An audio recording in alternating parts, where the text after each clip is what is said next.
the most trusted name in radio, Rhett Palmer, the mayor of the airwaves.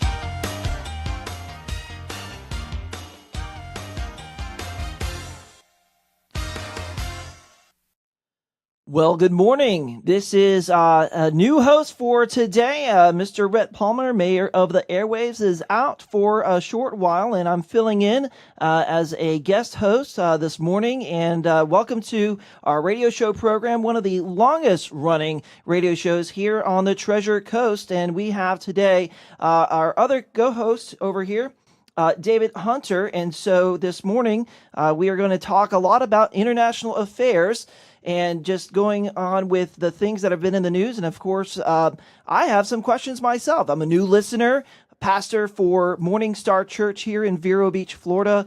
And I do enjoy learning a lot about what goes around the world. I think the church is very much involved in when it comes to sending missionaries overseas. And a lot of that has to do with our foreign relations to a lot of different countries. But I feel honored, a privilege, humbled to be here filling in for Rhett. And I would love to ask a few questions before we just get right into the order of the day. And so, again. Sure.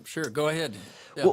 Well, first, thank you for your service to our country, being an advocate for our United States policies. We need better relations all over the world, so that's a lot of time and dedication. But my question for you, even as I take care of little kids, kids usually they're inspired to become doctors, lawyers, firemen, all these things. U.S. diplomat, I don't know, gets on that listing there. So what piqued your interest in being a U.S. diplomat? Yeah, well, it is interesting. My father was a Air Force officer and a fighter pilot in World War II. And so he was very interested in world affairs because the U.S. military is involved in conflicts and conflict avoidance all around the world. And so I think I got my initial interest in foreign affairs from realizing from my father how important international security is. Mm-hmm. And when I was a young man, I actually considered going into the military. I was accepted into the Navy pilots program, and I was giving that serious thought. I also was accepted to the Candler School of Theology at Emory University. Okay. And that was what you call the war and peace option. Uh-huh. And I decided rather than that, I would go for international trade because I thought trade is a way of bringing about closer relations between countries without fighting. Sure. So I essentially chose my career knowing I was going to go into something, between the two. And I thought war and peace are just too extreme an option. I choose to go down the middle, the middle path. Mm-hmm. Yeah. So I started with the international trade, and then I went to the London School of Economics, and that was an international relations area. I did my MPhil PhD program at the London School of Economics, and was focusing on Russia.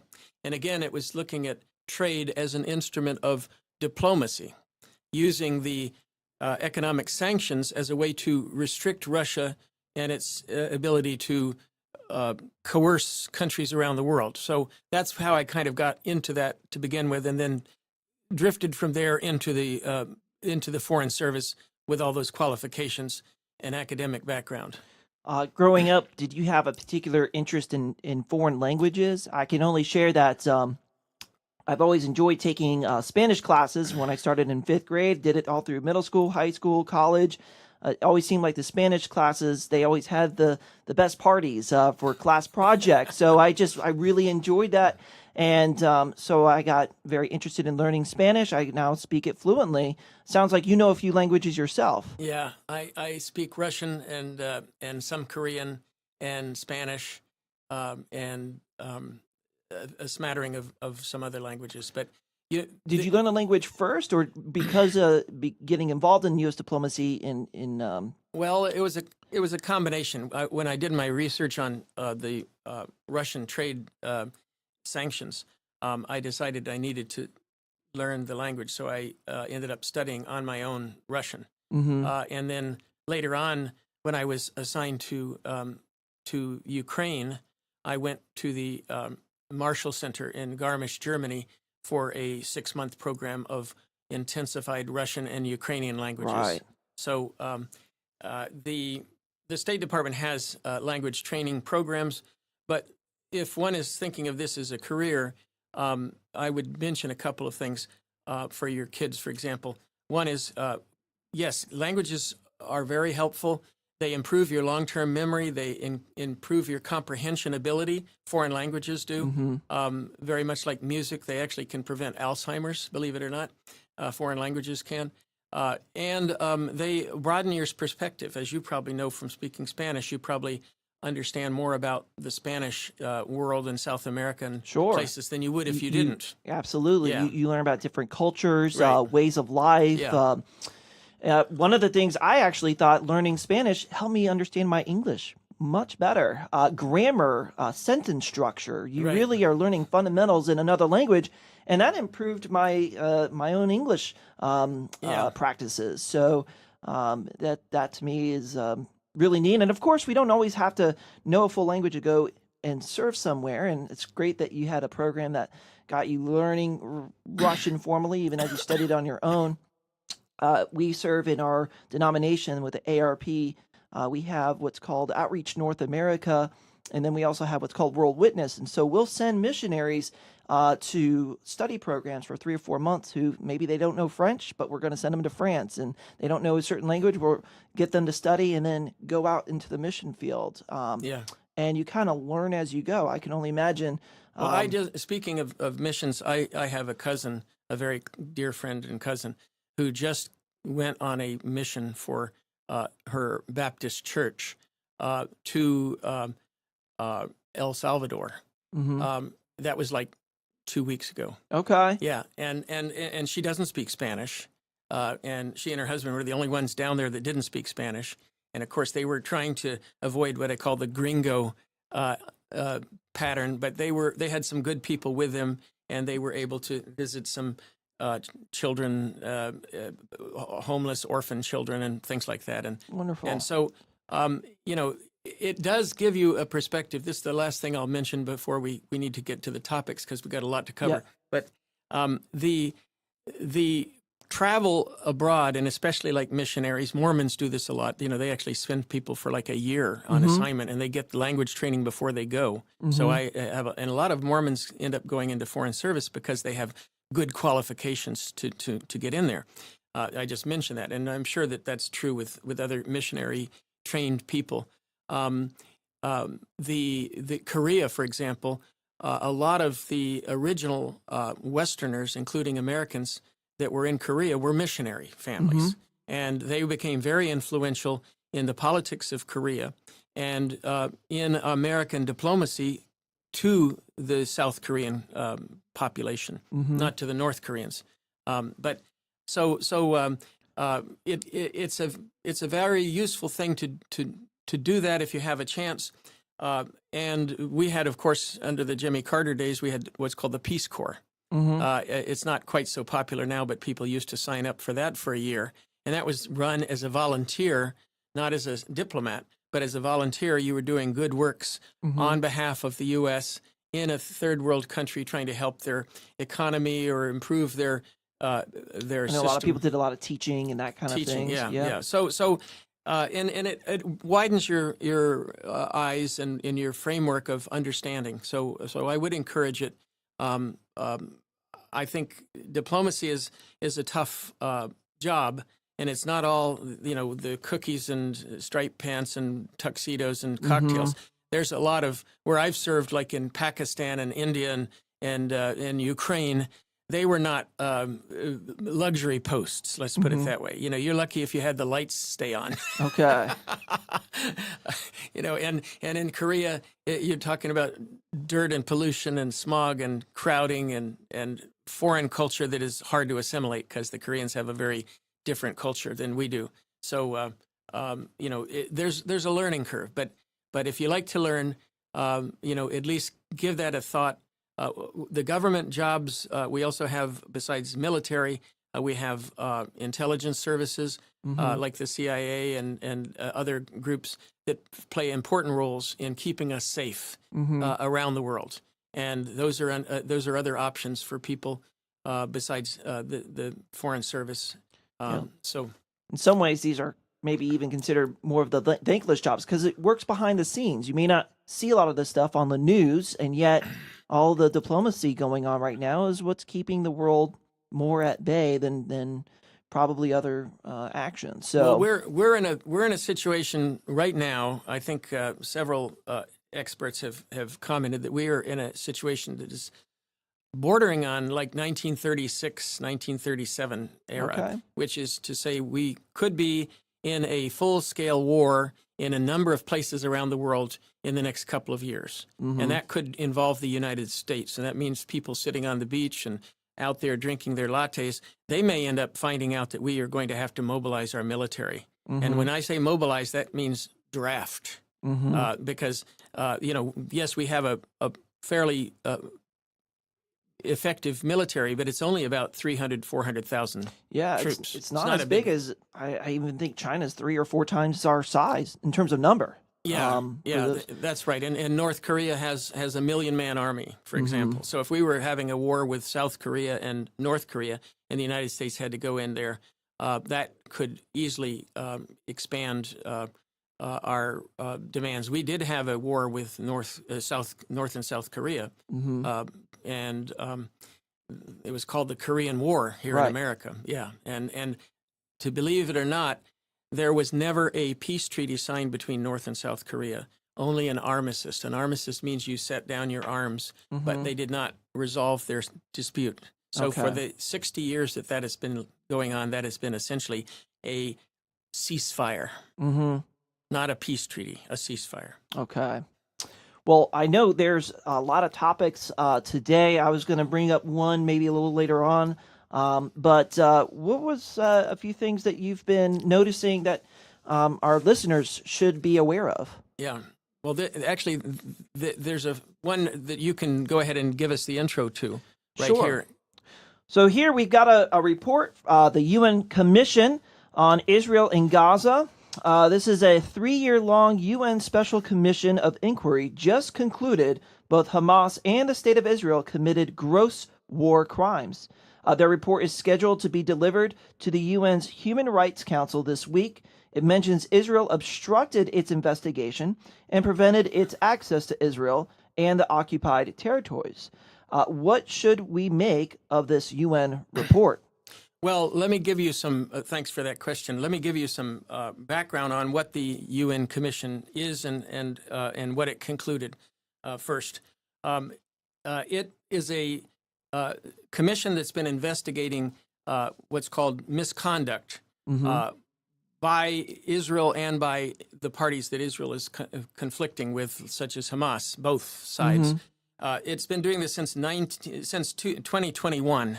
So it did not start its investigation because of this October 7th event of last year. It's been going on well before. It's been going on well before. And in fact, the parts that it's reporting on only go from October up through the end of December.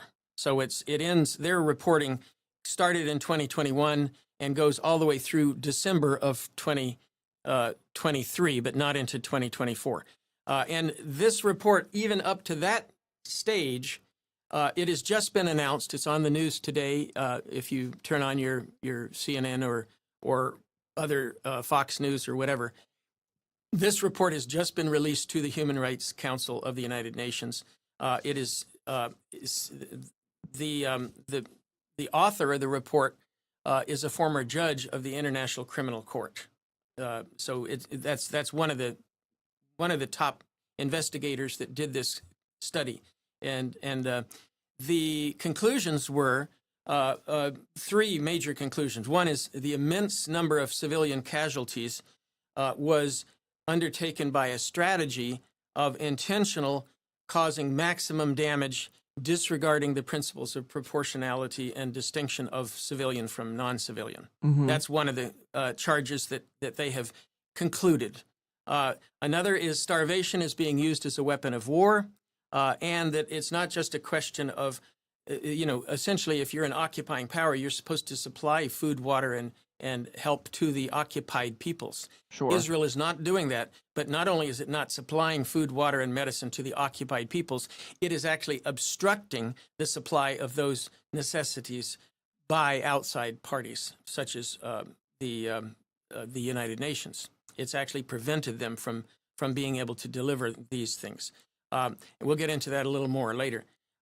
The third conclusion of the commission is that Israel engaged in sexual violence, torture, and inhumane and cruel treatment. That's their exact wording for this. Now, we all know that there was sexual violence by Hamas against the Israelis, but we did not know until this report came out that there was clearly documented sexual violence by Israeli troops against the Palestinians.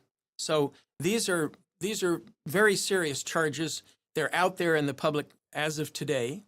Now, Israel has already responded, and Israel's response is this is political theater by an entity born in sin. That's the term that the Israeli Foreign Ministry spokesman used himself. It is by an entity born in sin, meaning the United Nations is an entity born in sin. And it's all biased, tainted, and distinctly anti-Israeli. Mm-hmm. So their point is that all of the evidence that's been collected is false and fake, and this is essentially a slander on Israel and Jews. Israel, sure. Israel and Jews, yeah. Now, United Nations, you've got two major groups, and I got to spend some time in Brussels. I was a part of a class where we learned about English parliamentary procedure and its relationships to the EU at the time in 2006 and 7. Yeah.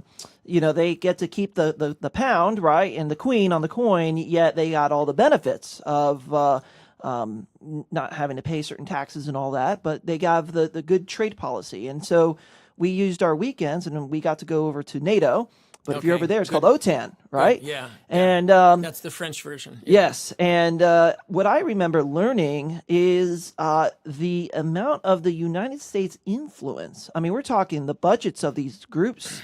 The U.S. is responsible for 70% of the budget for NATO. And then I would almost imagine, is it similar to the United Nations? I mean, or is this a more responsibly shared group? So when they're putting this report together, are you having a better representation of all the countries involved? Well, you see, this is apples and oranges. You're suggesting that if we pay more, then we should have a bigger say in the outcome of a report. That's kind of... Or there might be a greater influence. If it's a fact-based... We have had a great influence in protecting Israel from what I call its own self-inflicted wounds by using the veto at the UN Security Council. The United States is one of 5 countries that has a permanent seat at the Security Council. Mm-hmm. And those 5 members, if any one of them vetoes a resolution, that resolution of the Security Council will be canceled. It won't. And the United States has exercised that veto on behalf of Israel, probably 30 times over the last 15 years, 15 or 20 years. So the issue becomes whether Israel is receiving impunity, that is, no punishment for its actions. And does Israel, because of the United States' protection, is it emboldened to conduct acts that would be outside of traditional norms for states to do? And to some extent, I would argue that that's unfortunately the case. We have given Israel so much protection that they have become used to being able to act without punishment, even when they are behaving in a way that others would call a rogue state. Sure. Now, that's a serious charge, but this charge of the United Nations commission report, that's a very serious charge. And we can't just ignore it and say, oh, that's just the United Nations, as Israel is claiming, oh, everybody in the United Nations hates Israel. Mm-hmm. Well, I don't think that would be true. I would say there'd be a very pro-Israel stance One would think there should be, but in reality, there isn't. In most of these UN cases where the vote goes at the Security Council, it's 14-1. And guess who the one is? The United States. And Okay. 14 members of the Security Council vote for a certain action, and the United States is the only one that is held out. And recently, the United States has decided to not vote to block the move. It has voted. It's taken what's called a neutral stance in not voting. So it basically declined to take a stance. So some of these decisions of the UN Security Council have now passed, such as demanding an immediate freeze on the war in Gaza. But Israel is continuing to ignore the UN Security Council on those decisions, and so you do have a real problem here. Maybe one thing you could bring me up to pace with, because you mentioned about two people at war with each other need to also then provide essential needs, especially for those who are fallen in the path. So we're going to send in food, water, bring people to the hospitals. I also know there's like third-party organizations. Maybe it's like the Red Cross, right? They're allowed to go in and provide those resources. Are you saying that either it's been Hamas or it's been Israel obstructing those groups from going in, or is it the responsibility of those at war to provide those resources? Well, there's a combination. First of all, this so-called war in Gaza is not like a typical war where you have two armies fighting each other over a territory. The Gaza Strip, which is a small territory, is actually a occupied territory by Israel. No one can fly in and out of Gaza without Israel's permission. We don't have any investigative reporting going on inside of Gaza because Israel won't allow foreign journalists to enter. Israel will also not allow UN investigators, as we just described, this commission that was writing. They complained that they had been denied by the Israeli government the right of access to Gaza and to Israel, essentially. So when you say that there's a two sides to this, in this case, there's one side. Israel is an occupying power who is trying to chase down a nuisance terrorist group in the middle of a 1.7 million population that are captives in Gaza. It is essentially a open-air prison camp. It's also amazing how many people live in such a small area. Well, they're forced into that area. That's the problem. They're living in that small area because they can't leave. You do not have the right to leave Gaza. You can't get on an airplane. There's no airport in Gaza. You can't fly out to Lebanon or to Cyprus or someplace. The only way for injured people to get out of Gaza to receive medical treatment is to go through the Rafah border crossing to Egypt. And that's pretty much blocked because Israel is currently engaged in a invasion of Rafah. You've heard about that. That's since about the last month. And therefore, the Rafah crossing has been shut down. Therefore, nobody, even medical people, can get back and forth through the Rafah crossing.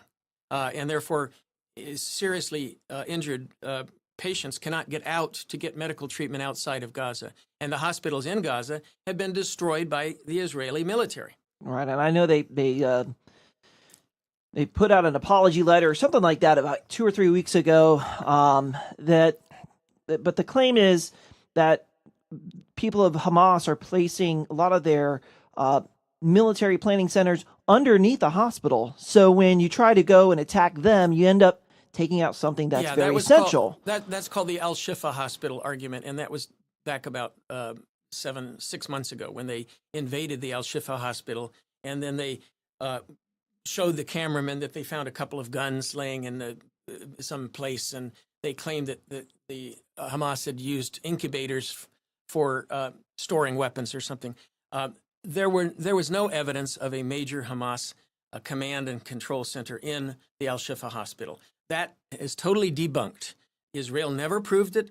It has had the opportunity to do so, and it never proved it. It made the claim, and it did not.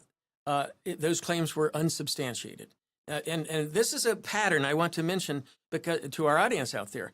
In fact, maybe we should go to the next topic. Because, well, I was going to say, given this report, yeah.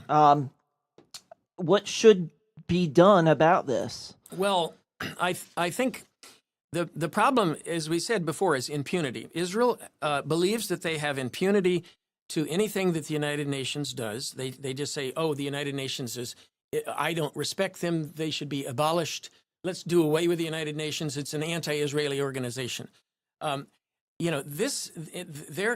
They're also claiming that the International Court of Justice and the International Criminal Court are biased and are anti-Israeli and anti-Semitic. These are false claims. They're really false claims being used to cover a series of crimes. That's unfortunate that that's what's happening.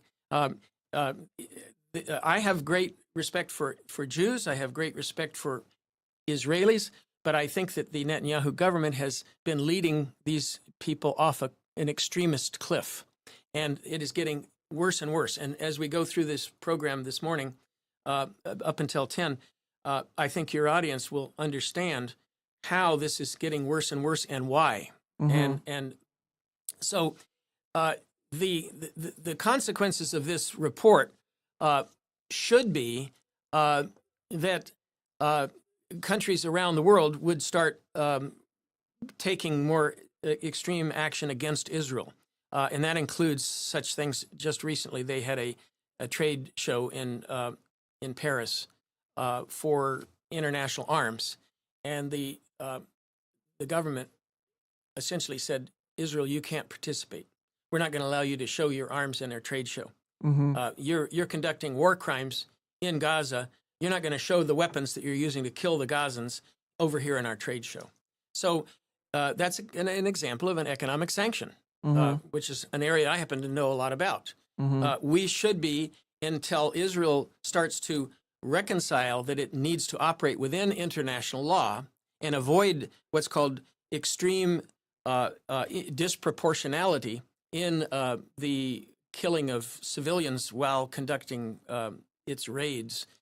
An example of that is this recent hostage rescue. You've heard about that. 4 people were rescued. Yeah. This was pretty big on the news about 4 or 5 days ago. Yeah, and depending on which news programs you're watching, it was seen as, celebratory, how great a thing that 4 people got rescued. Mm-hmm. I've mentioned to Rhett before about this. This is a warped system of celebration. First of all, I'm glad that 4 people were rescued, but you have to understand that in the use of military to rescue, in the total 8 months of this war, only 7 people have been rescued. Hostages have been rescued by military means. Mm-hmm. We got 100 people out with diplomacy at the Sure. very beginning when they had a ceasefire. That released 100 hostages. Their war has led to a so-called military Rambo-style rescue has only gotten out a few people. Mm-hmm. In the case of this rescue that happened last week, 270 Palestinians were killed and another 700 were wounded to get those 4 out. Right. Now, It almost reminds you of that movie. Oh boy, it's like 20 years old now, but like Saving Private Ryan, right? You know, they're trying to rescue their one soldier brother out there because he was the last in his family. But in the efforts to save Private Ryan, I mean, it came out at a great cost. So there's a lot of people who died to rescue him, to bring him home. right. And so when you send in a military operation to rescue people, there's a lot of crossfire, even friendly fire, and that you can. Well, they were firing Hellfire missiles in the immediate vicinity. These are very powerful rockets that blow up and destroy things, and they were firing those things. It's a miracle that the hostages and some of the commandos got out. One of them was killed, died of his wounds. By the way, I want to mention something. This is rather interesting. We can go right to this topic, as a matter of fact, which is the use of the American pier. We built a floating pier. You've probably heard about that. It's called the Trident Pier. It's a floating pier. The military built it. It was supposed to be delivering food aid, a supplemental food aid into Gaza Strip. This pier has been a floating disaster. It's rather embarrassing because I'm. And who's the sponsor of it? The U.S. The U.S. The U.S. is built it. It's a $350 million floating pile of garbage. Okay. I say this because of what the reality is on this situation. President Biden said he was going to build this pier because not enough food was coming in through the Rafah crossing and through the Karam Shalom crossing. And people are currently, according to the World Food Organization, Cindy McCain, that's Senator McCain's wife. Yep. She runs that. They're experiencing massive starvation, malnutrition. Children are dying of malnutrition as we speak in Gaza. And clean water and medicine is not available. The number of food trucks coming in since the Rafah attack has been down at about 63 trucks a day for that area, which used to need 500 trucks or more a day. So you can see how minimal that supply is. Now, Israel's saying that there are lots of trucks of food, but the UN is not providing drivers to bring the trucks to the areas where it's needed. The argument, of course, by the UN and the World Food Program and others, Red Cross, you name it, is, hey, our drivers aren't safe. If we get in those trucks and drive, you may bomb us. You're having fighting going on. So in the last couple of days, Israel announced what was called a daytime temporary pause in fighting to allow humanitarian trucks to come in through the Karam Shalom crossing and go up to Deir Bala and some of the areas where population centers are desperate for food. When that announcement was made by the Israeli Self-Defense Forces spokesman, Mr. Netanyahu, the prime minister, he said, "Who gave that order? I've never heard anything about it." And Mr. Smotrich, who is one of the far-right conservatives, Israel's got these Zionist far-right conservatives. Many of them are former settlers or still living in settler communities, and they have this view that that Judea and Samaria and all of Gaza and everything should all be made Israel, and these people that live there should be abolished. As the UN report actually used the term, annihilated. Now, that's a genocidal term. It's a genocidal term. A genocidal term, yeah. And they're saying that... all these pro-Palestinian groups saying, from I know they want from the river, to the sea. Yes, but it has that same effect. It does. If you look at if you dig down to the Hamas documents from 1988, which is their founding documents, they did talk about, the elimination of the Jews from the river to the sea area. And that principle, I'm not going to go too deeply into that, but that principle from the Hamas point of view was not that they hate Jews, it's they hate occupiers who are taking over their land. These people, from their point of view, the Palestinians who've been there for 1,600 years, they see these Jews that came in 1947 with guns, taking over their land, throwing them out, many of them, and it's called the Nakba, the original catastrophe. They were thrown out and sent to Jordan and Syria and Lebanon, and many of them were never allowed to come back. Okay? So from their point of view, these people are occupier settler colonialists. That's the concept. It's not that they're Jewish. If they were of some other religion, it wouldn't matter. The point is that they are taking the land that these original Palestinians belong to them. The Palestinians say belong to them, and they took it by force. It wasn't that they bought the land. No, they didn't buy the land. Didn't Israel? Now, maybe this is just needing to know more information, but Israel did, I guess you're saying it's more occupied, but then they secede a lot of land that they were first given back in that 1950s policy where they were trying to just create the borders of what Israel would be, and then over a few decades, they've said, okay, we're going to give less land and less land to us and to others, so that they had a space to be in. Well, this is what you call the concept of the two-state solution. Right. And we've had discussions on the show before, but it's good to go back and review this sometimes. The two-state solution would essentially, and we, the United States government, and many other countries around the world support the two-state solution. Most of the Arab world supports the two-state solution. Europe supports the two-state solution. That would essentially define the boundaries of from the War of 1967, the ceasefire wartime boundaries, as the boundaries for the existing state of Israel and for the newly established state of Palestine. Okay, and that would include Gaza as one location, and the West Bank, which Israel calls Judea and Samaria, as the other Palestinian territory to be combined into one state. Those two areas, and for the most part, right now, those are both called occupied territories, meaning that Israel does not own them; it occupies them. That's an important distinction. Keep in mind, if you're an occupier, you're not the owner. Right. You just have the armies there. But Israel has been occupying these territories for over 50 years.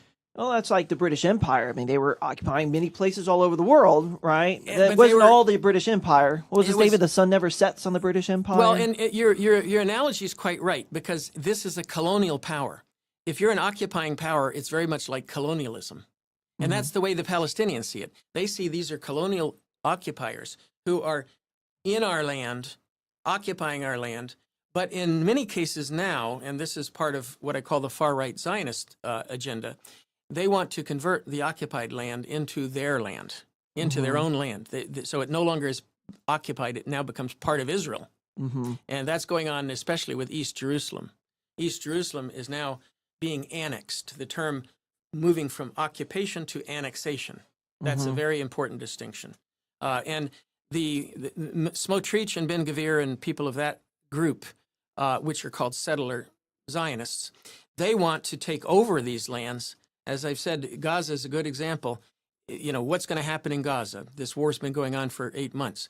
Is the land going to be returned to the Palestinians, or is the goal of Israel to expel all the Palestinians and turn it over to Israeli settlers? Now, there are people in Israel on the far right that are saying the second option is, I'll choose that.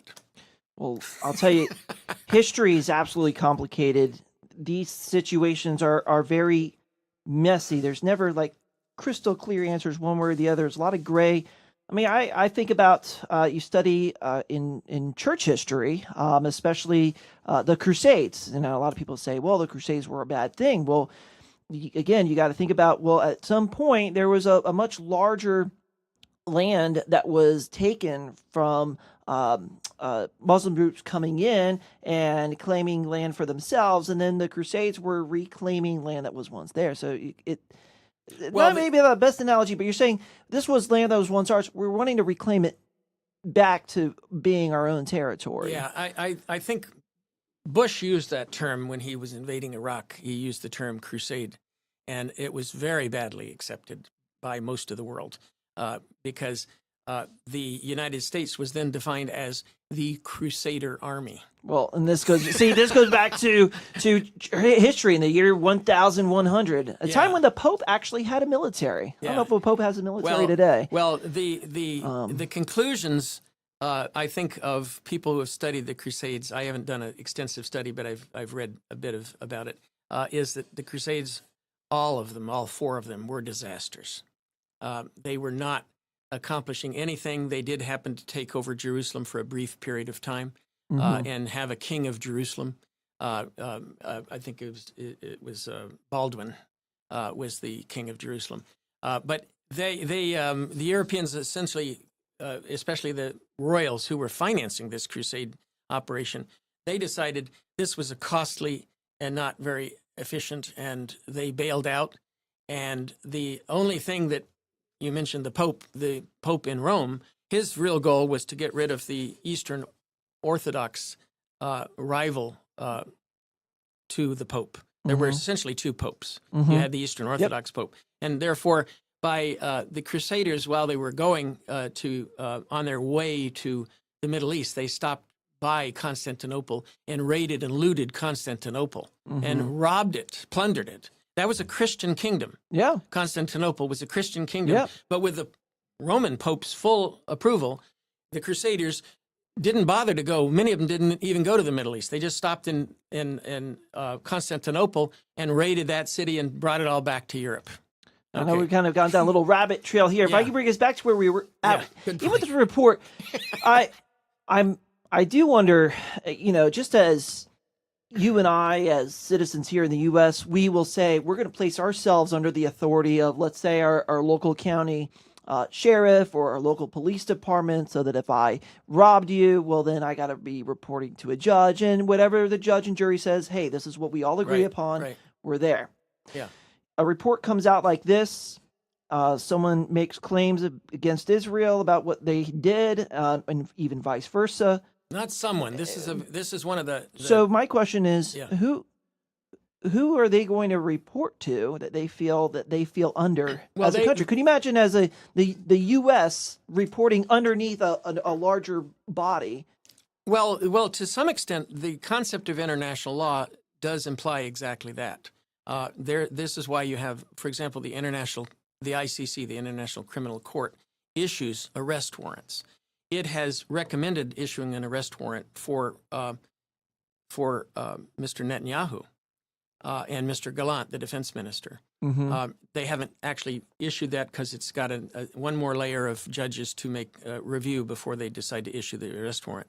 The ICC did issue an arrest warrant to Vladimir Putin for his war crimes in Ukraine. That arrest warrant is out, and Mr. Putin. So who enforces this? You mentioned that. The ICC's law is enforced by international treaty. It's called the Treaty of Rome, and the signatories of the Treaty of Rome, which are governments, they agree to abide by the rules of the ICC and the legal conclusions of the ICC, and to assist in the enforcement thereof. Okay. So, in the case of Vladimir Putin, who has an arrest warrant right now, if he travels to over 120 countries who are signed participants in that Treaty of Rome, he can be held, arrested by them, and then sent to The Hague for trial. Okay. That's how it works. And where's that located? The Hague is in the Netherlands. Okay. Yeah, the Netherlands. Right. That's where the court is. But so that's essentially an international treaty signed by countries. Right. Which makes that we abide. Which makes by law. Unfortunately, the United States, who recommended this ICC originally, it decided under Bill Clinton that it would not submit the agreement to our Senate, which is the only way that we can confirm a treaty. So we signed the agreement, but we did not confirm it with the Senate, so it's non-binding for the United States. See, I can almost kind of agree with that. I would say, wouldn't I subject myself under my own U.S. American system before I subject myself under some international group where I have, Well, the interesting thing about the ICC is that it does include in its language that heads of state can be held accountable. Right. So essentially, if a head of state is engaged imagine the U.S. president being taken over to Hague for... Actually, the U.S. president, this is one of the reasons why the U.S. is probably opposing so strongly the ICC right now with its proposal to arrest Netanyahu. The ICC was applauded when they issued the arrest warrant for Putin. The U.S. was happy about that. But now that they're talking about Netanyahu, Biden is fighting the ICC. The Israelis are claiming the ICC is a kangaroo court. Okay. Anytime that a international judicial body decides against Israel, it suddenly becomes a kangaroo court, or it's anti-Semitic, or it's whatever. If they do what Israel wants, I'm fine. But if you don't do what I want, then you must be some kind of a crazy fanatic. You see the Well, hey, even in our systems here, quite often people like to play the victim card, and it's like a cop out in a lot of ways. That people want to, rather than stand on truth, they'll choose to lead by feelings, and then also end up always claiming to be the victim of a situation. And that's just a fallen world that we live in. And our you're heart right. condition. When you talk, since you're a pastor, you're right in the sense that that's a fallen world to use the victim card in an inappropriate manner. There are victims who truly are entitled, and there are people who are pretending to be victims to cover up their crimes. Okay, and when someone accuses you of a crime that you've actually committed, and you say, "Oh, I'm a victim," Right. well, I'm not talking about anybody in running for president of the United States. I'm talking in general terms here. You know, some people are listening and saying, "Oh, are you discussing, our?" Because we've had examples of that, and there has been discussion in our right wing media about what's called the weaponization of the law, and that is, of course, an unfortunate term. It has happened, but not in this country, in my opinion. I have lived around the world, and I have seen how countries have used their so-called judicial system and their so-called courts of law to disproportionately attack political opponents. Sure. That includes in India, that includes in Brazil. There are lots of places around the world where this has happened. And it's not a nice thing. We have in the United States a very robust legal system with lots of different checks and balances, different layers, state law versus appellate federal courts, law, appellate everything's courts. yeah. So we should be proud of that. I've also had people talk to me, and some of the right-wing media makes the point that, oh, the country is in terrible shambles, and that our country is being overrun by immigrants, and we are in great disarray, and it's not safe on the streets. If you've lived in some of these countries where I've lived, you would walk out of your house, and one of my colleagues was served in Nigeria. He literally had to have armed guards with him, driving in an armored car. When they went to a restaurant, the restaurant had armed guards so that hooligans would not come in and rob all the people in the restaurant. Now that's crime on the streets. Now, my wife and I, we took an anniversary trip. We stayed in Antigua, Guatemala. Okay. A friend of ours gave us a gift so we can go over there and just spend a week there. And as we're walking around the beautiful streets of Antigua, and every bank had an armed guard on the outside on the streets. You don't see that in Vero, and yet that's what it's like over there in another country where things are much worse. We are in a really good place. I don't think we sometimes register that. That's what as someone now, you've done some traveling internationally, and I've lived abroad a lot. So I want the people to understand. One of my favorite stories when I was dealing with East Bloc countries, that's this former Soviet Union, and we had some delegations coming over from those countries, and they would visit our American grocery stores. And their opinion was, this is all Western propaganda. These stores don't really exist. This is just for us to try to make us think how prosperous the Westerners live. And then they went to another store and another store and another store, and they started, after about 15 of these stores traveling around in New York or someplace, they started thinking, this isn't propaganda. They really live this way. Yeah. Our country, and I know because I lived in Ukraine, and I went to some of they had just opened some supermarkets. So they had a couple in Ukraine, and they were very nice.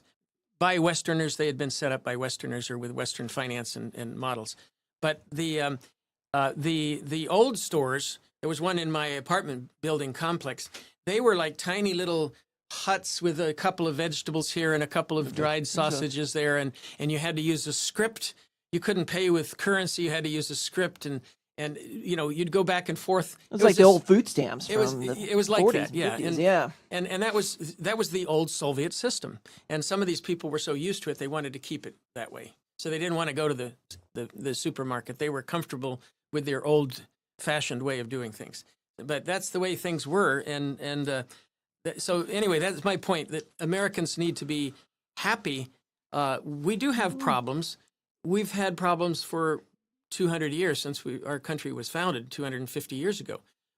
But I've always said the church is made up of sinners, and then our world governments are made up of people who are also sinners. And it's not, the point is we generally try to bring into our government what I call the reformed sinners. The ones who are no longer sinners. Right. We want to live in repentance, right? Yeah, exactly. If you want to say it, I wouldn't say that. I've always thought it was funny in our Constitution, a more perfect union. Well, I mean, how do you get more perfect than perfect? It's a very funny phrase. But we also have here on the list, and now, granted, we just had a big summit this past week. President Biden meeting with a lot of other leaders over in Europe. Yeah. You have written out here that there was an announcement of $50 billion of a payment for Ukraine. At the end of the G7 summit last week, they announced that $50 billion is coming from the interest earnings on Russian frozen bank accounts in Europe, and that they would be transferred to the Ukraine to help pay for the costs of war and reconstruction efforts. So Actually, this is a perfect timing. We have a new guest. Hey, wonderful. This is Professor Bob Edmister. Oh, and Bob, if I can have you sit over here. Is that that microphone is on. Oh, it is? Okay. Yeah. Anyway, Professor Bob Edmister is a former comptroller of the currency member, which is like the Federal Reserve. So as soon as we talk on economics, you come right in. So we sent out the bat signal for economics, and you show up. Thank you so much. Yes. Welcome to the show. We are pleased again. This is Pastor Trevor Rayborn filling in for Rhett Palmer, and we have our friends David Hunter and then Bob Edmister. Yes. So when I think about bank systems, and I think about them all the time, but right now in our country, we have a higher interest rate. So if I go to my local bank down the street, I say, hey, I want a money market account. I can put money in my savings, and they give me back 5% thereabouts. And there's questions right now. Are we going to keep rates where they are? Or are they going to go a little less? So you're saying that there is a system in place where there were some frozen assets of Russian funds. It sits in an account somewhere, frozen. Yeah. Is this with the IMF? Or is that something else? Well, it's funny you should ask that question, because that's the reason I came here today, is to talk about that. Okay. And I have in front of me the first page of a 167-page document entitled Russian Harmful Foreign Activities Sanctions. These are the regulations promulgated and approved by the Federal Reserve Board of the United States to direct banks on how to handle the sanctions. I also have... and that's with the Office of Foreign Asset Control. Yeah, so that's in the Office of Foreign Assets Control. Is that part of the Federal Reserve? Part of the Office so of we have Foreign Russian Asset Controls. Accounts under U.S. authority that are earning interest as they sit? Some of them are in the United States, and some of them are in... A lot more is in Europe. Much more is in Europe. Oh, they're definitely in the United States. The documents, which gives you the details of this, is what's the interest rate? Office of Foreign I'd be curious. Asset Control, is the list of specially designated nationals and blocked persons list. This is the list of organizations and people whose assets have been frozen in the United States. Mm-hmm. This is page 1. That's probably a lot of Russian oligarchs. How many pages, yeah. How many pages of this do you think there are for the United States? Take a guess. 12. I don't know. 10? You're not even close. Not even close. 2,500. 2,500 pages. For the names of all the people that are organizations. organizations and And we're Americans. We have short names. We don't have like really long names that are just taking up So space. these are all people whose accounts are frozen and who So you couldn't open a bank account. you couldn't open a bank Right. account, and if you did, your assets would be frozen. Right. Yeah. Now, this regulation, I probably should read more about it, but it's in here. But in the broad scheme of things, what happens is that when funds are sent to one of these people whose accounts are sanctioned, the bank intercepts it and they put it into a specially designated account. Okay. What do you think? Specially designated account that will provide the funding for the $50 billion. So it's not $50 billion of money that the Right. Russians put into the account.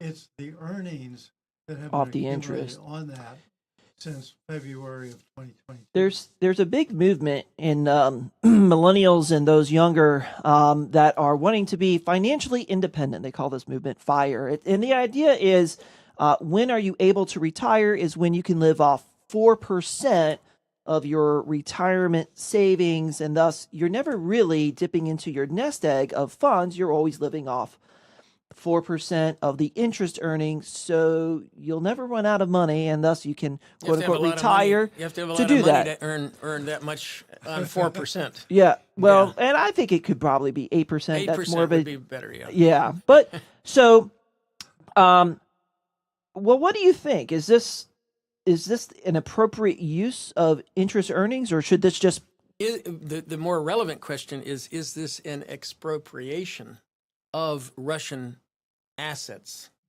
by taking their interest? I'm sure instead of giving it back to them, we're Vladimir going to use it for our own Vladimir use? Putin would say, you're taking my interest earnings and using them, repurposing them for Ukraine. Okay, but hold up your hand if you believe that earnings which would have gone to you, David, you would have been collected, taken by Russia, the Soviet Union. What do you mean Are by you that? aware Like, of that?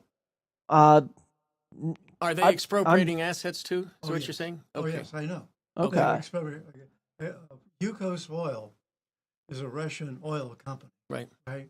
It was taken over under, let's say, a very duress condition. That is, the CEO was in prison. you said Yugos, like Yugoslavia? Yugos. No, YUKOS. Okay, Yukos, okay, all Yukos. They were owned in some large portion by British Petroleum. Mm-hmm. Okay, the Russians took it all the earnings over, and they expropriated all of Yukos. Okay. The earnings from it, they would have gone to BP. So they have been doing this for 2 years, and this is the first time we've been doing it back to them. Okay. So a little bit of a tit for tat. Well, Tit for tat. it does raise the discussions. This was all done in the last G7 meeting, which took place last week. G7 is the group of seven. We talked about that on the show before. It's the And basically it used to be G8. Who was kicked out? Russia. Okay. All right. So It used to be G6, and then it went to G7, and then finally Russia joined after it started reforming itself. And then as it became less reforming, it was tossed out again. okay. That was after the invasion of Ukraine, actually, that it got thrown out. The 2014 invasion of Crimea, that they got tossed out. But the idea is that the G7 was considering taking all of the assets that are frozen. That's $250 billion of Russian that is seized. But they said that would require additional legal maneuvering, and seizing the interests only is a more straightforward process. They can actually get that money to Ukraine in 2024, this year. That's what they're assuming, that after we're in the middle of 2024, and they can have that money flowing into Ukraine to help them to pay for weapons and to pay for reconstruction. How many billions have already been sent over to Ukraine by our U.S. government? Well, the U.S. is probably, you may know, Bob, but How much have we spent? Maybe we're not sending money, but we're using money. We've been expending on behalf of Ukraine somewhere around $60 billion with a B. At least, I know for sure, at least that much a year. Yeah, but that is, keep in mind, a lot of that is going for the purchase of U.S. weapons. So when you say we're sending them 155 millimeter shells, which is what they use for their cannons and all this stuff, the reality is those are made in the United States. Okay. Well, yeah, because someone has to manufacture it. And in fact, we're realizing how short we are on production. Our production of 155 millimeter shells was only about 15,000 per month. And now, as of the time I'm speaking, we've amped up our production to about 60,000 a month. And we are hoping that by the end of 2024, we'll be able to produce 100,000 a month of these shells. That means you're adding new factories and you're expanding the old factories. Okay, so in some ways, that's stimulating the U.S. economy. These are not going to, and same thing with weapon systems. Like if we ship the F-14s or F-15s from America. I was going to say some of the money's, it's paying for fuel, electricity, paying people, so. And these people are Americans, and yet they're serving over there, and so it's not like it's just free cash going over there. And yeah, a lot of it's coming back to the United States. It comes back, yeah. The other issue in this is inflation. The accounting for shipments of weapons from our stockpiles was probably done based on historical value. In other words, we paid $3,000 per 155 round. 10 years ago, 20 years ago, when it was put in the warehouse, we would account for it at that. But inflation has been, as you noted, very high. Yeah. So it probably understates the actual dollar value of material shipped to Ukraine. The other thing I might point out is that, yes, hiring people to make these shells is stimulative, but it's no more stimulative than hiring people to make shelters on the Appalachian Trail. The only difference is that we as Americans can enjoy those shelters on the trail. We are not going to enjoy 155 millimeter rounds that are fired at Russians. Okay, I would take issue with that and argue this from what I call a foreign policy perspective, that the shells that we are providing to Ukraine are essentially defending America from the international aggression of a group of tyrants. Sure. You mentioned, Trevor, about that you'd seen on the news that Vladimir Putin is in North Korea. Yes. Visiting with Kim Jong-un. He is going there partly to obtain military supplies, rockets and shells from the North Koreans. In fact, they are talking about a mutual defense agreement. Now, Kim Jong-un, I know that I followed him very long in his family all the way through. He's the third generation of what I call the North Korean mafia. These people, you can see him. He's wearing the fedora hat and he has the raincoat, and he looks like a mafia figure from the very get-go. And he is. He killed his own uncle, murdered his own uncle, and his own half-brother. He is just like Putin. He is a bloodthirsty dictator, autocrat, tyrant, totalitarian, you name it. That's the right word for these people. And they are forming an alliance along with China. Mr. Xi, President Xi, he looks like a friendly little panda, but he's not. He's also got what I call they're tough. The iron teeth. Toughness, worse than tough, ruthless, bloodthirsty and ruthless. That's the right word for it. And Iran. Now, this is what I call an unholy alliance. Speaking of religious terms. This is an unholy alliance. The people of North Korea, they look to their premier. What do they call him? Dear leader. But he's like a god. They view him as godlike. It's not just that they view him as godlike. He is marketed as godlike. Yeah. In fact, the original Kim Il-sung, who founded North Korea, his backstory is that he is the direct descendant of a god from Mount Pekchu. Yeah. That's it. He's the Yeah. direct descendant of a god. So this is the third generation of gods. Of that, yeah. Gods, yeah. And you're right. I find it very interesting. Russia. Dictators tend to have that kind of backing of their population, don't they? If you look at the history of dictators, World War II and all that sort of thing, they weren't mere people. They were enshrined much as a Hollywood star would be. Yeah. I find it interesting that it's Russia going to North Korea rather than the other way around. Well, he was actually North Korean dictator. Kim did go to Russia. You have to understand, Russia in the Far East has a common border with North Korea. Yes, on the This very is a lot north side. You got to people- look at a map, but you see they connect. And so the North Korean dictator took his train. He doesn't like to fly, and he's averse to flying because he thinks he's going to fall out of the sky. So.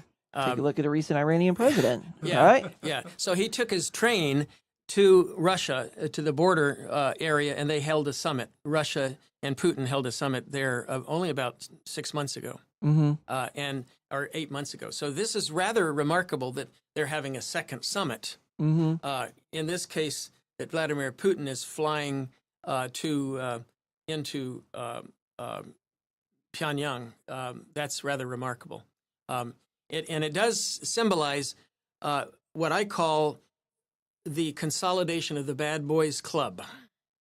Putin has making strong relations with China, communist China. He's making strong relations with North Korea, and these are essentially all bad actors, but they're working together. And Iran is in that what I call the weapons production supply chain with those other actors. So we are facing a growing consolidation of evil. That would be the right term for it. Yeah, I see the same thing happening as well. And David, I assure you, my comments do not indicate that I believe we should pull back our defense systems at all. Yeah. In fact, I'm an advocate for pushing harder. I think we should be pushing on the battlefield, the direct battlefield, the 2 miles between the forces. I, for one, believe that we should be giving Ukraine the intellectual property rights to develop robotic weapons that are ground-based weapons. Because what we need to do is to destroy the Russian forces without losing a single man on the Ukrainian side. I mean, Roosevelt said, speak softly and carry a big stick. And the idea is if you have a robust army, you actually improve diplomacy that way without having to use force. Right. But you could. Years back, it was a big discussion about what was called MAD, right? Mutually assured destruction. That's a term for nuclear weapons. For nuclear weapons. Yeah. So, you nuke me, I nuke you, we're all done. That's so, a very apt term. MAD, like you must be crazy if you're going to do that. Yeah. Yeah. Well, so $50 billion in interest can then be used, saying rather than going to Russian banks is going to the supply chains, could benefit some American factories, goes over there to continue the press. And I know that with the North Korean president and Putin, they also talked about this thing called hegemony. That there's actors in other nations trying to make political influences in an area without having to make wartime efforts. So it's the idea of an influence, and this pact with them is also creating. Well, what they're trying to do, I'm glad you brought up the term hegemony. We don't use that term much. Well, I use it a lot, and I had to look it up. In diplomacy, I went to seminary. Diplomat. Yeah. In diplomacy, it's quite a common term. Yeah, hegemony. Hegemony. Hegemony is essentially using your I deal with matrimony, so power, hedge. That's why. using your power and influence in an excessive way. As you mentioned, the United States is one of the richest countries in the world, and it uses its money to kind of push its weight around. And it's also one of the most powerful militaries. So it uses its military and its money to kind of push its opinions around. Oh, you're the United States. Your opinion counts more than most people. That's considered hegemony. We built these international institutions after the World War II. Why is it based in New York? Why is the World Bank based in Washington, D.C.? Because the United States wants to keep its finger on the pulse or keep its paw on the influence. It's also got to be somewhere. Yeah, so it has to be somewhere. But in reality, by being in the United States, it gave the United States more leverage. We're a big contributor to them. Yes, UN, World Bank, IMF, all that stuff, we're big contributors. But that doesn't mean that we should necessarily have the overlord rule of how they decide things. That's of course the argument for the anti-hegemony crowd. They're saying, and this includes Russia and China, they're saying we want, from their point of view, I'm speaking now from their mouth, they want a multipolar world with various centers of power. And one of the things they're doing to try to undercut the G7, for example, which just met last week, that is a hegemonic group of the world's richest democracies. Well, the counter to that is something called BRICS. That's a new group. Baba's going to be able to fill you in on more on that because he and I have had many discussions. BRICS which met literally the same time as the G7 was meeting. It includes Brazil, Russia, China, India, and South Africa, which are the largest of the non-aligned or outside of the so-called democratic countries. India is a bit of an oddball. They like to play both sides. In BRICS, for example, the world GDP percentage is about right now about 28%. The percentage of the G7 is close to 50%. But BRICS is on the rise, and according to some international financial hedge funds and so forth, they expect the BRICS to exceed the G7 by 2050 in terms of the percent of GDP of the world that they control. By 2050, they're actually predicting BRICS is going to increase. Saudi Arabia is lined up to join BRICS, for example. You've got other countries that are joining BRICS. So BRICS might become, with Russia and China as their multipolar alternative, they're trying to steer away the American power that we now enjoy.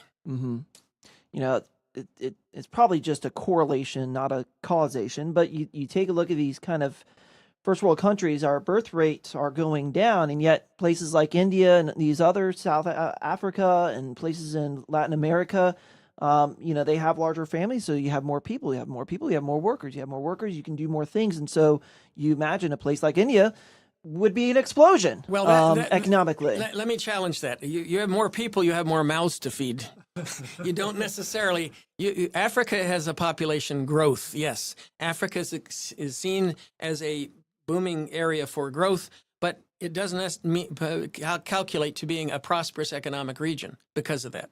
No. In fact, it might be the opposite, because with more mouths to feed, you have less food per person, and then you get a real problem. Famine. Sure. Disease. Well, I guess our farming industry has gotten. We've done so well. The fact that we can support more people to live longer. Our agricultural practices are wonderful compared to where they were just 100 years ago. Yeah. To support. Let me. But that's the industrialized countries that can do that. Yeah. And the Ukraine is a clear leader in all of this. Europe, they're the breadbasket of Europe. Well, back to this interest.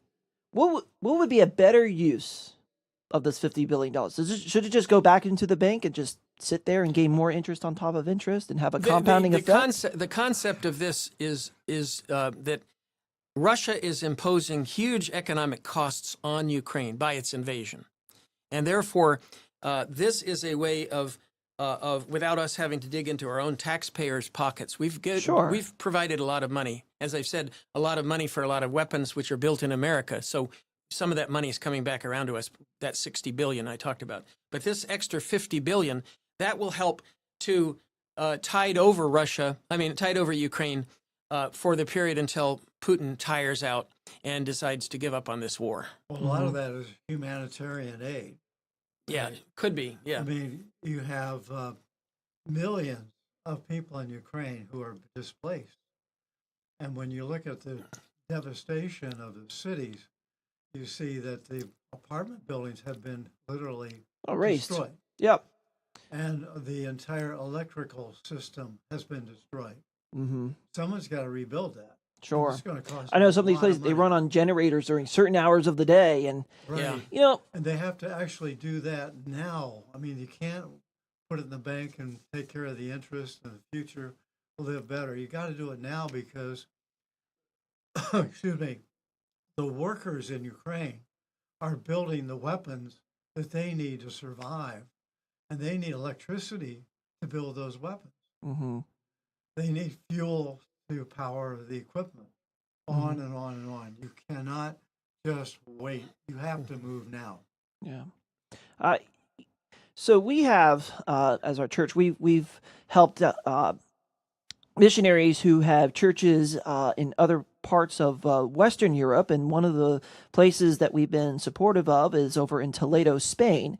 It's a couple that meet with a congregation. His wife was Ukrainian, and so when the whole war broke out, many of the refugees obviously left Ukraine. Where were they going to go? They were going to go where they had family elsewhere, and so we had a number of refugees come all the way over to Spain, of all places. I mean, that's a long trip.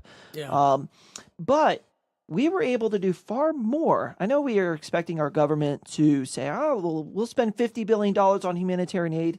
I bet you $1 out of 5 is actually used for the purpose it's supposed to, where we were able to sponsor at least 35 Ukrainian families. And this is really just for a refugee area, as a small local church in Vero Beach. And it was to be a blessing, and we did it probably under budget and ahead of time. Were you doing that sponsoring in Spain or in Vero Beach? In Spain. Oh, in Spain, okay. So we sent funds to them because they're there, and there was just this natural connection.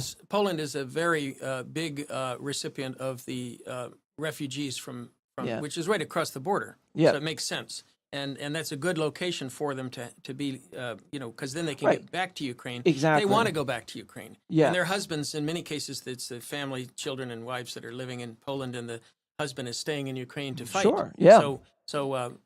But, anyway, just to wrap it up on this, because I want to move on to another topic, but they held a peace summit in Switzerland for Ukraine, and it was attended by over 100 countries and international organizations. This was last week. And the Russians were not involved. The Russians held their own peace conference, which presented their position on what will achieve peace. And that was, you give us everything we've taken, which is all the eastern Donbass region and Crimea, and you agree that you'll never join NATO, and we'll call it a day.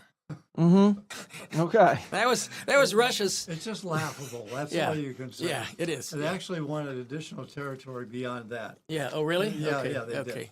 I mean, all the Donbass, including what you all have not taken yet. Yeah. We'll take that too. Yeah. And then this is a promise. Well, what's their promise worth? Nothing. Yeah. Absolutely nothing. Yeah. What's to And I stop think them that from next year going into the rest of Ukraine? Yeah. Exactly. Zelensky is right. I mean, Yeah. Crimea is not on the table for chopping up. Yeah. Crimea is going to be Ukrainian. Mm-hmm. And my belief is that once the Ukrainians get to work on their new weapons, they will push the Russians right out. Are you aware that prior to the invasion in 22, the Ukrainian were the producers of military equipment for Russia. They're a major weapons provider. One of the reasons the Russians haven't been able to keep a lot of things working is that the parts came from Ukraine. Okay. For the old Soviet weapons, yeah. Okay. The old Soviet weapons, the Yeah. whole business. And one of the first things that the Russians did when they began fighting was to send bombers in to destroy a massive airplane that had been developed and created and built in Ukraine for Russia. Mm-hmm. And they went in and they bombed their own airplane because they didn't want the Ukrainians to take a piece of it. But the Ukrainians have the capacity to build these weapons, Right. and they will. Yeah, they're very, very talented engineers. And as I said at the beginning of the war, when people ask me, how would you describe a Ukrainian? I'd say tough and resilient. Tough Yeah. and resilient. Clever. So anyway, normally about this time we take a break so they can run an Sure. ad Yeah, block. absolutely. And we can get a refill on our coffee. And then when we come back, we're going to talk about this, the rise of the far right in Europe. Okay. That's a very interesting Oh, it All is. topic, I yeah. can't wait to Okay, get wonderful. on that. Yeah, okay. Well, thank you guys, and we'll be back. Enjoy 5 our, minutes. our messenger, our advertisers, and again, it's a great way to support the radio show so that you can continue to listen to the Rhett Palmer Radio Show here in Vero Beach, Florida. Good. All right.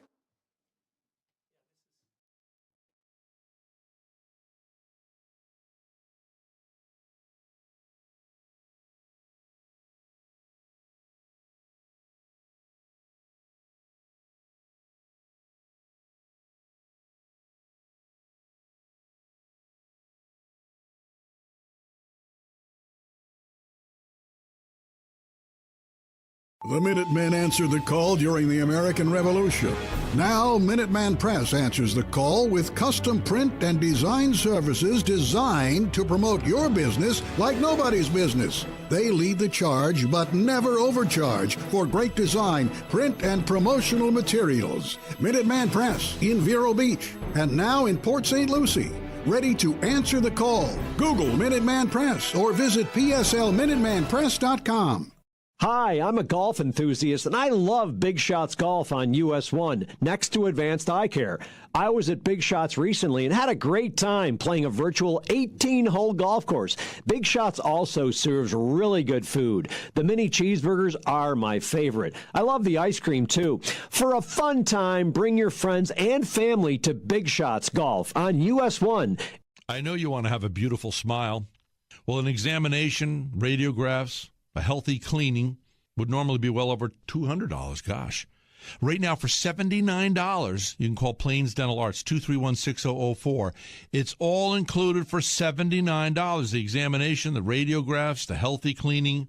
Okay, call Plains Dental Arts. Make your appointment right now, 772-231-6004. Takes care of gingivitis, takes care of halitosis, gives you a great healthy smile. You get a thorough examination. Plains Dental Arts, just south of the Village Beach Market on A1A. Again, $79 for the examination, radiographs, healthy cleaning, 231-6004. Call now, 772-231-6004. A.E. Stalls Real Estate and Associates is a hometown family company. Josh and Mandy Stalls, along with their two sons, have deep roots in this community.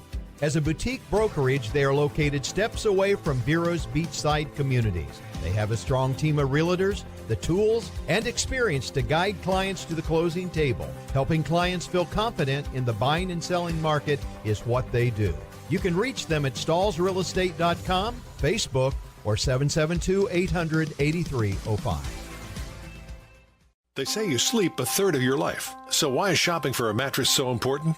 There's a mattress store on every corner. But when you visit the Mattress Market store, you'll find Steve and his family, in business for 35 years, waiting to help you find the best mattress at the best price to give you the best night's sleep. All the major brands: Serta Perfect Sleeper, Simmons Beauty Rest, Posh and Lavish, Urban Loft Ice, Pure Latex Bliss, I Love My Pillow, Kingsdown, Biscayne Bedding, and many more. US 1 right next to Waves, Mattress Market in Vero Beach, for a good night's sleep and a great deal. Mattress Market.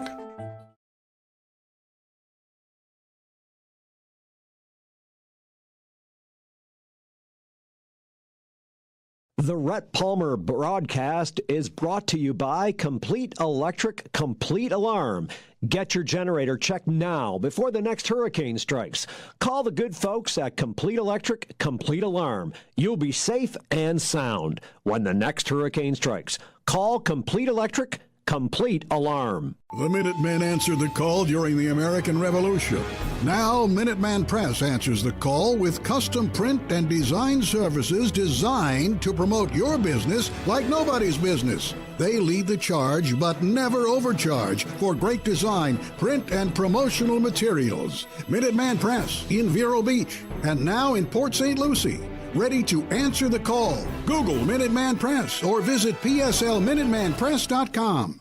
They say you sleep a third of your life. So why is shopping for a mattress so important?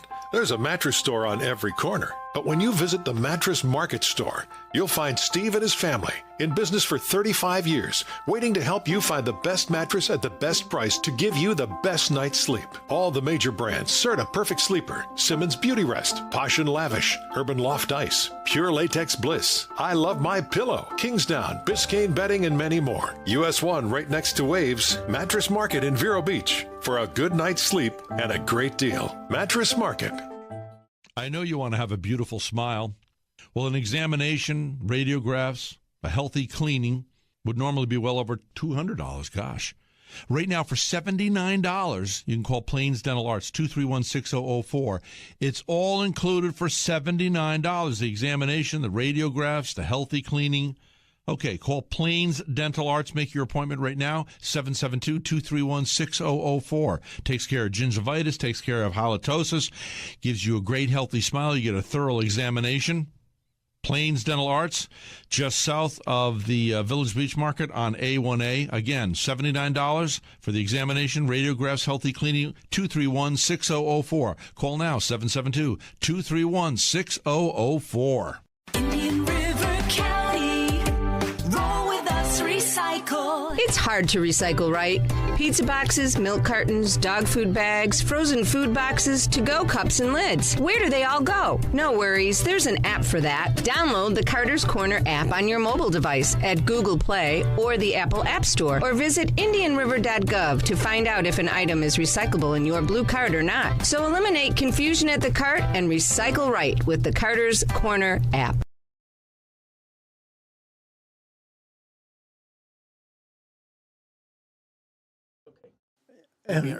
Go ahead. Well, welcome back. We are here on the radio. This is the Rhett Palmer Show, the mayor of the airways. This program has been on air. It's one of the longest running radio shows here on the Treasure Coast. And with me today, I'm Pastor Trevor Rayborn. I serve over at Morningstar Church, and I'm filling in for Rhett. But we have two wonderful friends here. We have David Hunter, and then also Bob Edmister. Bob Edmister. And so as soon as we started talking about finances, he showed up through the door to rescue us. And yeah, I've been in finance for a long time. I first started trading stocks when I was 17 years old. Mm-hmm. Were you there at the New York Stock Exchange on the floor? No, it was in Columbus, Ohio. Okay. And I would take the bus down after school to the brokerage house. Right. And watch the ticker tapes go. And the ticker tapes were real paper.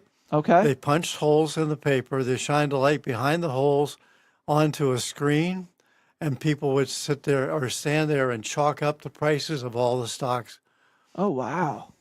So that is amazing. And they used to have in New York what was called ticker tape parades.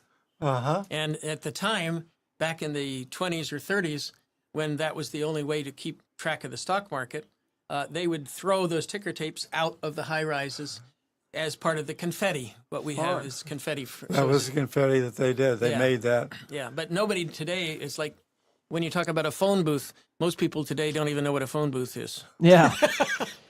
There's only 2 phone booths left in Vero that I've found. One by a gas station, and it's disconnected. But right. Well, times change. And speaking of times changing, let's go to this. Our next topic here. So of course there's elections in every country every year, including our own. But over in Europe, there's quite a few elections happening in several countries, and so we'll talk about which ones and what's happening. But there's a question about whether there is a far right taking over a lot of these different presidential campaigns.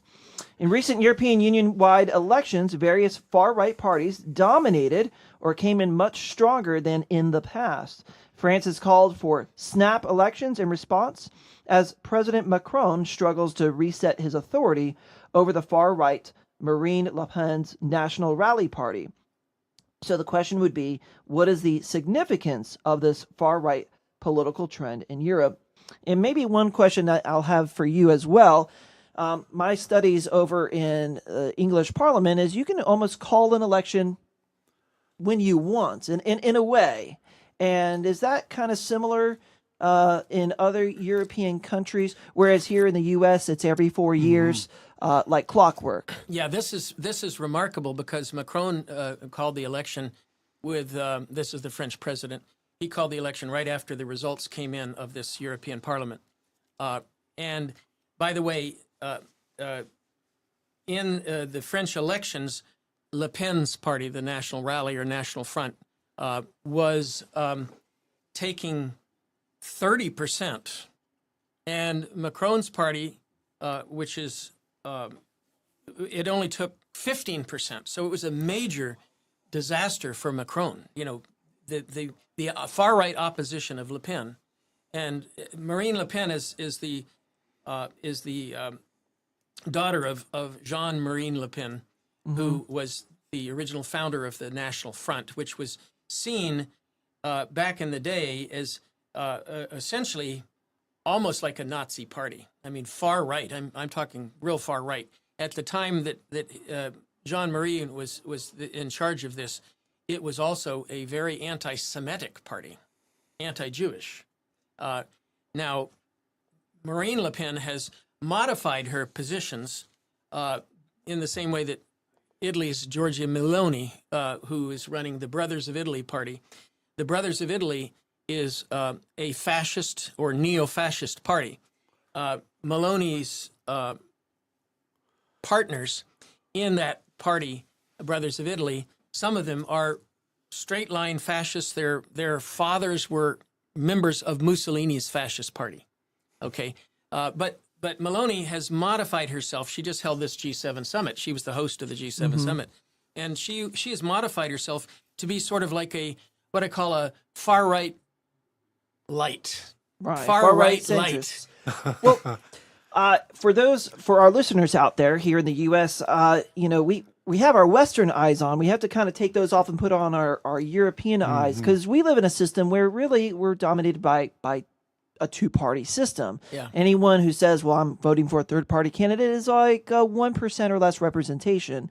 But if you were to be in a place like France or England, third parties have a pretty big voice. They have it's parliamentary system. Well, I think it's very important to recognize that those are multi-party countries because they have a parliamentary democracy. Right. So, and that's different than our democracy in many, many respects.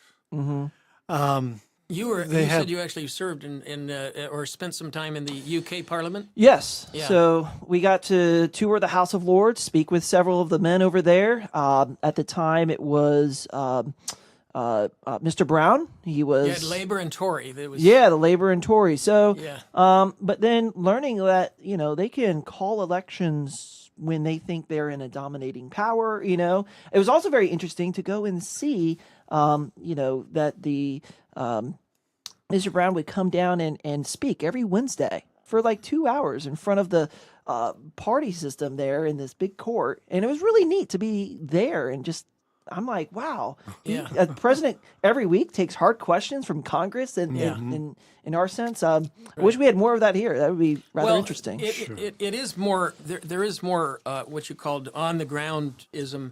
Presidents have more of a, depending on who the president is, of course, has more of a sovereign or royal function. In America, he or she is the head of state. Yep. And the head of state in England is the king or queen. Yeah. Not the so that's why the head of government, which is the prime minister, lives in this small little place called 10 Downing Street. Yes. Yeah. And the queen lives in this great big palace. Yeah. Doesn't seem quite right, does it? Yeah, it doesn't seem quite right. Yeah.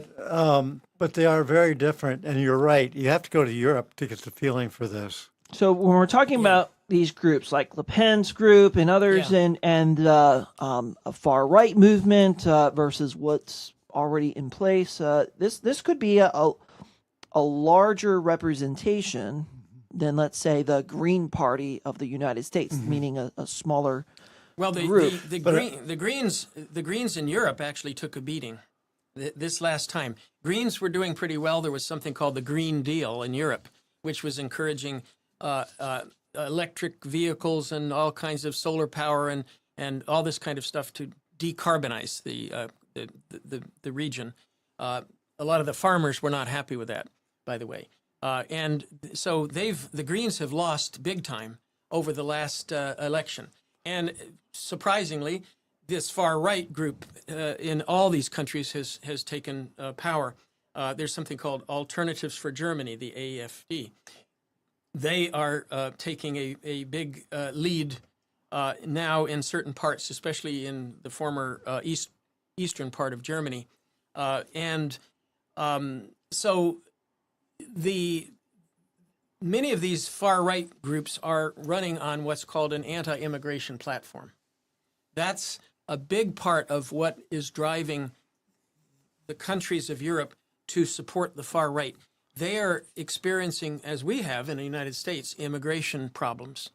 And they are seeing Africans coming flooding over into Greece and then, Italy. And then they migrate from Italy, and people from the Middle East are migrating into Germany and France. And as I said in other shows, France, about 30% of France are Muslims.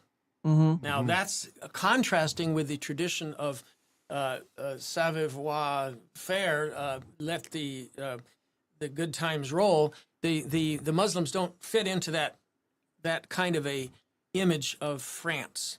So the French are saying, we're losing our French identity. Sure. We're losing our French identity. Which in France is a major statement. Yeah. It's not a minor statement at all. I mean, what do they call London today? They call it Londonstan. There's a big influx of Muslim culture there and policy and all of that. Yeah. But in other countries, there's nothing wrong with immigration. I think we just need to be a better proponent of illegal immigration. Well, where people are being evaluated, checked out, just as if I were to go to another country. I mean, I have to apply for a passport. I have to be interviewed. If I wanted to stay and live there longer, I don't just show up and wait for me to just become a legal citizen because the president says, I'll let you do it for free. Yeah. There should be good systems in place. Maybe we need to make them more efficient. Well, the Europeans, of course, by having open borders, that's part of what Europe was all about, was making it a common market and having open borders.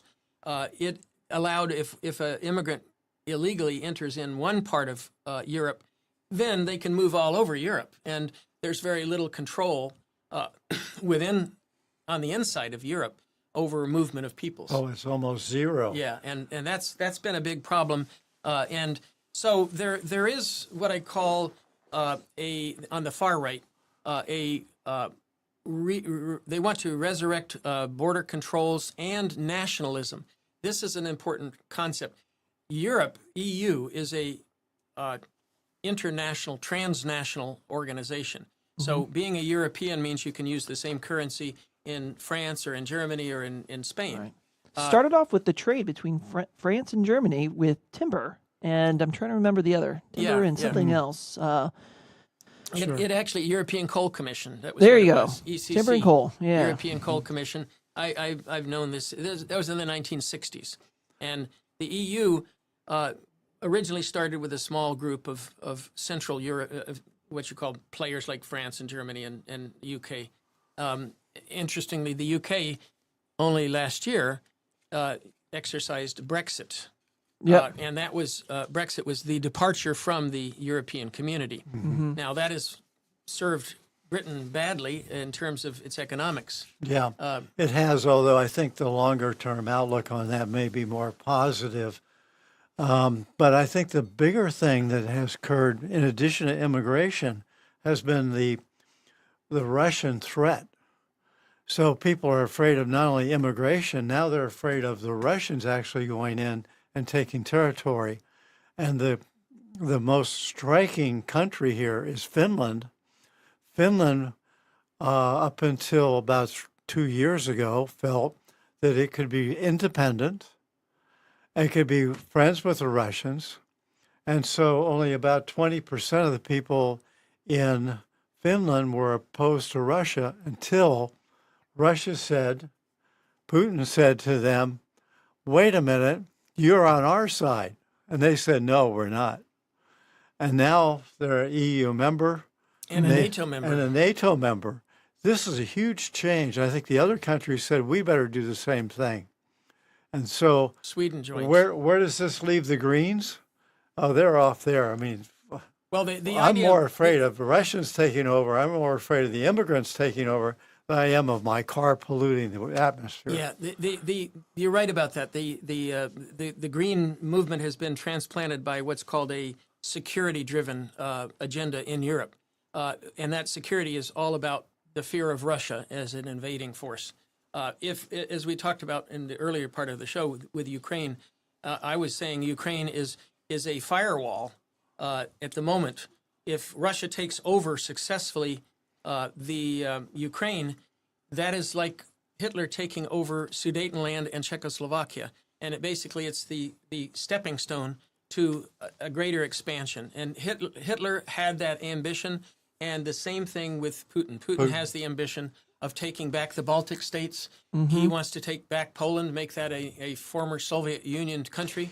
Well, I remember in that interview. Well, tell him, I mean, you've seen the written documents of Putin. Yeah. This is not something that we're inferring from his actions. This is his avowed statement that he's after. Well, I recall from that interview with Tucker Carlson, Putin did try to spend a good time trying to teach history from his point of view, and he kept kind of mentioning over and over again that the people of the Ukraine were never really Ukrainian. They were always Russians that they were... See, that's Russian propaganda. Tucker Carlson was acting as a paid stooge of Vladimir Putin. He was giving soft questions to Putin, and he was basically letting Putin disseminate the propaganda that Putin wanted the public to know. That's why I said it's from his perspective. I'm not saying I agree. I'm just saying, but there was this idea of, well, these were all our lands, and we're taking back our lands. Yeah, well, and that's of course a propaganda point that Russia is making, that the Ukrainians are really just brother Russians. They don't know it. And therefore, but they love to live under dictatorship. No, they do speak Russian. Now, maybe there's different dialects. No, they don't speak Russian. In fact, the whole history, I served in Ukraine for 2 years, Trevor.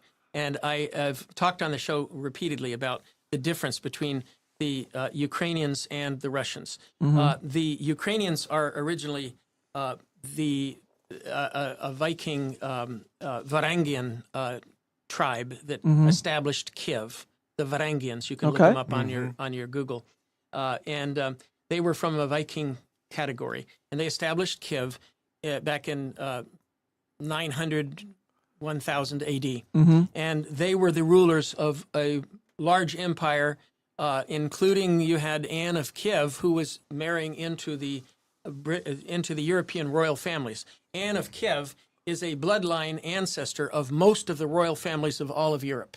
Okay. But that was not Anne of Moscow. That was Anne of Kiev. What happened is that the Mongolians came, Genghis Khan's crowd, the Golden Horde in this case, descendants, grandsons of Genghis Khan, came and invaded and took over Kiev and areas. They even tried to go all the way into Hungary. They were defeated by the Hungarians. And then the Mongols, invading Mongols, they set up what's called satraps. And we've talked about that on the show before, satraps and satrapies in Moscow. So the knyaz, the princes of Moscow, were the satraps of the Mongol horde. A satrap is like a paid retainer. Noah used the last term, is like a governor. It's not quite like a governor. It's more like a paid lackey would be the right term for it. A paid lackey. And they licked the boots of the Mongol horde and the Mongolians for about 300 years. They were under the occupation. And that's where the tradition of what I call Oriental despotism came into the Russian mindset. The Russian mindset of Moscow is based on the Mongolian Oriental despotism, which does not allow for any kind of freedom of democracy as you have in Ukraine. So there's a big difference between Russians and Ukrainians. Yeah. Martin Luther, part of the Protestant Reformation, language does dictate a lot about boundaries. In fact, when he translated the Bible from Latin to German, that's actually what created the boundaries of the German country, the German state. People who could read the Bible as he translated it, they identified themselves as both German, and those who couldn't read it, even though he translated, well, then they became more Dutch or French. But language kind of created that national identity. And I know in Ukraine, there's a big national identity for themselves. I don't think they believe to be brothers of Russia, but they have their own very independent There's thought. also something called the Holodrome, which Well is before the starvation, the Great Starvation, the Holodrome, which was in the 1920s by Stalin. Stalin starved the populations when he was introducing this so-called collective farming system in Russia. It was a failure. It didn't produce enough food. So he started raiding the Ukrainian, what's called the kolkhoz, the small farms, raided those farms to bring the food over to Moscow to support his theory of Russian collective farming. And in the process, about 20 million Ukrainians starved to death. It was horrible. It was horrible. That was just in the 20s, that was in the 20s. Not long ago. But that clearly is one of the things that divides the Russians and the Ukrainians. The Ukrainians know that they were starved to death as a mass of people. This was essentially a genocide of Ukrainians. Are these upcoming elections here in Europe going to have an influence towards particular stances on this war that's happening? I mean, if there's a far right movement, is this to help stop things? If there wasn't a far right movement, is this to promote a continued warfare? That's a very good question. A very good question. I'm going to throw in my 2 cents worth, and then we'll ask Bob for his. My own concern is that some of the far right movement in Europe is being promoted by Russia. Russia would like to see a more independent nationalism. They would like to see the collapse of the European Union. In their view, it's easier to fight small individual countries than a united group. What's happening is that with NATO expanding, with Sweden and Finland joining NATO, you're seeing almost like a collective European defense force. NATO is there, and you've said you were in NATO, so I'm impressed with that as a young man. NATO is of course supported largely by the United States. There are people who in Europe are considering we may need to create our own version of NATO without the United States if a certain person gets elected in November and takes an anti-NATO status, as he has in the past. There's a person running for president who is very much anti-NATO and was even pushing NATO members around when he was at a NATO summit meeting. Well, I remember it was the German president, right? And saying you got it. Well, a lot of people weren't paying their portion of funds. Well, that was the point I was going to make, is that many of the NATO countries were not spending 2% of their GNP on defense. And they all have come up to a point where they're now spending at 2%, and they want to really spend more. Mm-hmm. So this is a really huge shift in the general political viewpoints of the Europeans. They've been pretty passive, keeping their defense spending down, trying to build their economies and so forth. Now they're willing to spend on defense because the bad guys are only a couple of miles away. Right. Yeah, that's a very good point. In fact, I think Finland spends 4% of its GDP, which is really way up there. And they used to spend almost nothing. Yeah. They had a bunch of skiers up in the mountains, you know. But the far right, is also, you have people like Hungary's Mr. Orban. And Mr. Orban is known to be a Putin sympathizer. Yeah. Okay, and he represents part of that far right movement. The question is, does Marine Le Pen, does she have sympathy for Vladimir Putin?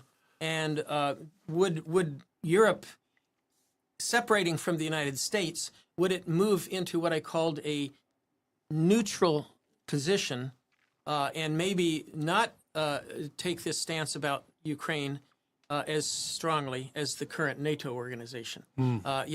If NATO were to break up, would you see a European become more neutral and try to play a balance between Russia and the United States? Or if it breaks up, would Europe actually coalesce into its own NATO and increase its defense because the U.S. is no longer the backstop? The problem is Europe is a fractious bunch, and it's hard to count on Europe doing anything collectively.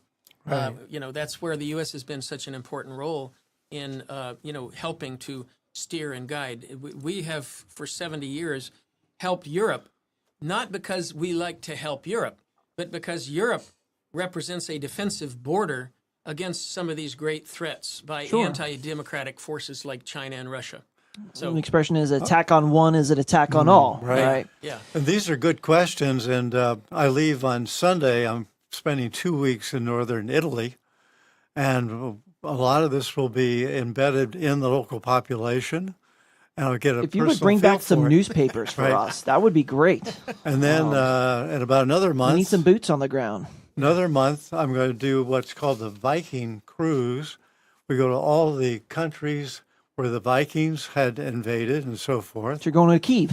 You just well, you could. I didn't quite get down there. I will be in Poland. In Poland, and other areas up there, and I'll get a personal sense of what's going on up there too. Yeah. Well, I'm looking forward to that. Yeah. So. Well, you can come back and give us a Viking report. Yes.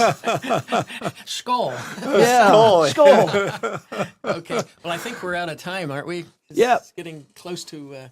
Close to 11 here, but let me tell you, I just want to say thank you again for letting me come in to co-host alongside David Hunter here, and just to talk about the things happening all over the world, things that normally not addressed on your daily news show, and yet very important. It influences what happens here in our own country. But it gives us and you, the viewer, the listener, a better idea of how to think globally in a world of chaos and where to find some solace and some peace as we navigate these waters diplomatically. Yeah. Thank you. Thank you, And thank you, Trevor. Bob, for coming in to having join us. me. Yeah. All right. All right. Well, there you have it, guys. Check us out next week. We'll be back on air on Wednesday. Good. You have to hit a button here.